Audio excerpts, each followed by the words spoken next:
You see, a local employee that can be tainted by the housing community in which they live will bring in other immoral people to work with them so they feel okay about how they live. They will feel less challenged by a bright eyed person.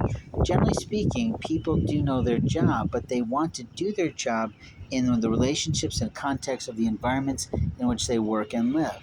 The problem is if you have one player, one gamer, one out of rights situation, meaning that they're working in an illegal or immoral way, then the whole place can be tainted in a few moments, a few seconds, almost every day. It is true that feeding America through fast food retail establishments is very difficult on the worker. Two reasons mainly because they're not taught the honor of providing safe, sanctified, and sanitary food to the masses, and what a blessing that is to most people's lives. It has to be promoted as this is one of the most honorable jobs in America. It doesn't pay well at this level, but sometimes it does. And it does to the people who get up every day, every morning, and every noon if they start the second or third shift to do that today. We have to honor the worker that's willing to stand up and feed America. You see, the farmers work their ass off, the ranchers do their job too, and the truth is, we would have no food if there weren't trees, bees, and frankly, farms to feed us with the marvelous food that comes through the retail establishments of which we weave our lives. As COVID is starting to roll itself out of being so terrifying to people, and people are getting back to life this summer and through the fall with farmers markets and other types of wonderful music events and art activities and things to serve us all. We have to remember the value of food. And every single morning, your children should wake up praising God that they have any kind of food at all.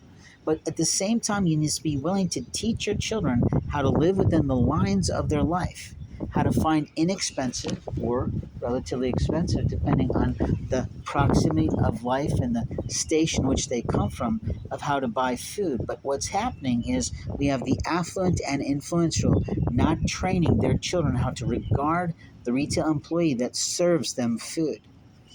Since the beginning of time, we probably had people who were players in someone else's food. We can't do that anymore. We don't have the right to afford that anymore. How many of your children are wanting to go off and become growers and farmers and winery experts?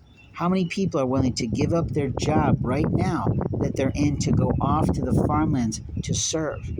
You see, if we don't produce new generations of people and children that love plants, that love animals, that love how to keep America safe in their food environment in 10 to 12 years' time or longer, hopefully, but hopefully not less time, we could run out of the foods that we need.